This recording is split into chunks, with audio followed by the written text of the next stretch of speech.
बताइए। नमस्कार, आप सभी मीडिया बंधुओं को बहुत बहुत धन्यवाद।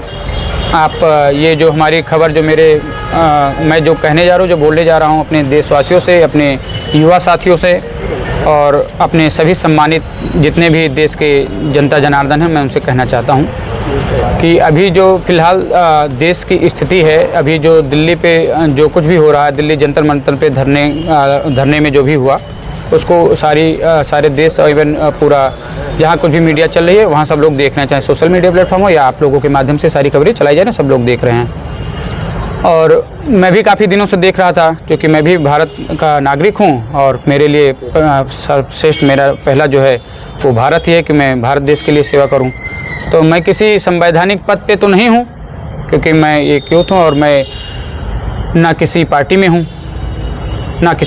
हूँ, मैं समर्थक हूँ माननीय मुख्यमंत्री श्री योगी आदित्यनाथ जी का, और राष्ट्रीय स्वयंसेवक संघ में मैं सेवा कर रहा हूँ, आरएसएस में। और सेवा करने का मतलब कि मैं उसमें भी मैं किसी पद पे नहीं हूँ। मैंने प्रशिक्षण लिया हुआ है आईटीसी का और ओटीसी का, एक वर्क चलता है आरएसएस का जो वर्क चलता है उसका मैं प्रशिक्षण लिया हूँ। और तमाम सारे जो है हमारे पास सूचना जो है मीडिया और आप लोगों के माध्यम से आती रहती है, तो मैं भी छोटा मोटा सोशल मीडिया इन्फ्लुएंसर समझ लीजिए, मैं देखता रहता हूं। तो जो इस पे मेरे मन में विगत 5-7 दिन से 8 दिन से डेली मुझे सवाल आ रहा है कि बताओ, देश में अगर ऐसा हो रहा है तो कुछ ना कुछ तो कमियां होंगी सरकार के अंदर या सिस्टम के अंदर, क्योंकि इतना कुछ अगर हो रहा है और बाकी लोग अगर मौन हैं तो निश्चित है कि कुछ ना कुछ तो हुआ होगा। और एक छोटी सी लाइन के साथ मैं बोलना चाहूँगा कि शमशान में वो भी लोग जल रहे हैं जो लोग देश के लिए खड़े नहीं हुए, और जलेंगे वो लोग भी जो देश के लिए लड़ रहे हैं, और शायद मैं भी उसी में से एक हूँ। तो मैं लड़ने वाले में से हूँ, मैं चुप रहने वाले में से नहीं हूँ। अब आप अगर जो कुछ भी आप लोगों का सवाल है, जैसा अभी आपने बताया कि मैं लड़ने वालों में हूँ, क्योंकि मेरे पास कोई संसाधन, आप मीडिया और जो सोशल मीडिया, इसके अलावा मैं कोई संसाधन नहीं है, ना मैं कोई आपराधिक व्यक्ति हूँ, ना मेरे पास कोई मेरे खिलाफ ना कोई एनसीआर है। आप किसी भी मेरा होम टाउन जनपद गोंडा के नवाबगंज थाना क्षेत्र के अंतर्गत बिश्नोहरपुर एक गांव है, वहाँ पे मेरा घर है, और आप मेरा रिकॉर्ड आप लोग चेक करा सकते हैं, कोई बहुत दूर तो है नहीं। और जब चाहे सरकार सिस्टम जिसके बारे में चाहे पता कर ले।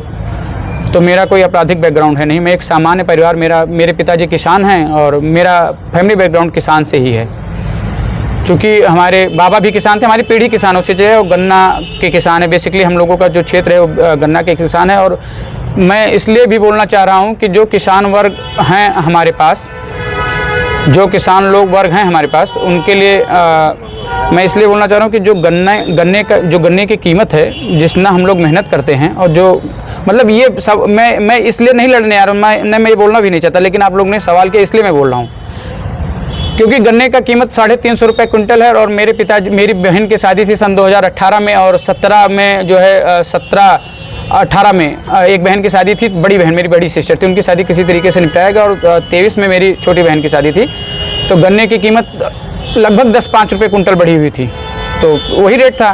तो क्या था कि एक बार जैसे पिछले साल हमने गन्ना का पेराई के लिए अगर शुगर फैक्ट्री में भेजा, तो अगले सत्र में पैसा मिलेगा, मतलब हम बेचे आज और मिलेगा कल पैसा मुझे। तो हमारी बहन की शादी थी और जो है इसीलिए पैसे की व्यवस्था हो नहीं पाई, तो हमारी बहन की शादी उस समय टूट गई थी। तो ऐसे ही तमाम किसान भाई हैं, ऐसे तमाम यूथ हैं, ऐसे तमाम लोग हैं जो डर से तो नहीं बोल पा रहे हैं, क्योंकि डर है उनको कि उनके साथ क्यों कुछ हो जाए। क्योंकि आप लोग जंतर मंतर पे देख ही रहे हैं कि एक छोटा सा एग्जांपल है कि नीट की परीक्षा के लिए एक लद्दाख के हमारे क्रांतिकारी कहेंगे, उनको क्रांतिकारी बोलेंगे उनको, क्योंकि वो सोनम वांगचुक जी उन्होंने वहाँ पे धरने की शुरुआत की। और मीडिया में मैंने देखा कि कल पुलिस वाले उनको इस तरीके से उठा कर लेकर के गए जैसे उन्होंने कोई इतना बड़ा अपराध कर दिया हो कि जो अक्षम्य अपराध हो, जैसे क्षमा नहीं किया जा सकता, आप उनसे बात नहीं कर सकते, आपका कोई सरकार का कोई जिम्मेदार व्यक्ति जाकर के बात कर लेता, समझ लेता कि क्या करना है, आप बात भी नहीं करने गए। अगर मान लीजिए कि हम संख्या बल में कम हैं, तो क्या आप हमारी नहीं सुनेंगे?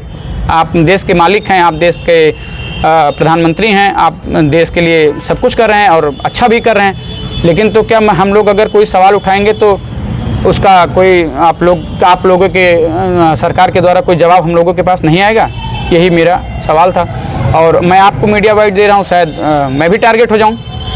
लेकिन एक बात मेरी आप लोग ध्यान से सुन लीजिएगा, मीडिया हो या सरकार हो या प्रशासन हो, मैं डरता नहीं हूँ। अगर मुझे कुछ हो जाता है, मुझे कुछ हुआ, तो मैं स्वयं अपने आप को मान लूँगा कि मैंने अपना समर्पण देश के लिए कर दिया, मुझे कुछ नहीं चाहिए, मुझे कुछ और नहीं चाहिए। क्या नाम है आपका? मेरा नाम है शौर्य प्रताप सिंह और मुझे लोग शुभम सिंह कहते हैं। मेरा घर है गोंडा।